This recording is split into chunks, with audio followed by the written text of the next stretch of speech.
এই দেখো বন্ধুরা, আমার ঠাকুর ঘরের ডেকোরেশন একদম সিম্পলের ওপরে। তারপরে এই দেখো আমার ঠাকুর ঘর, তোমাদের সাথে আমি আগে শেয়ার করব ভেবেছিলাম, কিন্তু আমি সময় করে উঠতে পারিনি বলে আমি শেয়ার করতে পারিনি আমার ঠাকুর ঘরটা। তো মনে মনে ভেবেছিলাম অবশ্যই জন্মাষ্টমীর দিন তোমাদের সাথে শেয়ার করব। এই হচ্ছে আমার রাধা গোবিন্দের সিংহাসন, দেখো। আর এইভাবে আমি সাজিয়েছি সিংহাসনটা। আর এ হচ্ছে লক্ষ্মী, আমার রাধা গোবিন্দর এক পাশে লক্ষ্মী আর এক পাশে মা সরস্বতী। এ হচ্ছে মা সরস্বতী।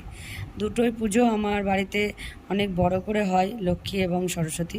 যখন হবে অবশ্যই তোমাদের সাথে শেয়ার করব। তারপরে দেখো এই দিকে আমার রাধা গোবিন্দকে কি সুন্দর লাগছে দেখতে।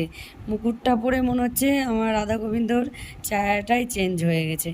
মানে আমি ভাবতে পারিনি যে এত ভালোভাবে আমি সাজাতে পারবো আর এত সুন্দর লাগবে আমার রাধা গোবিন্দকে।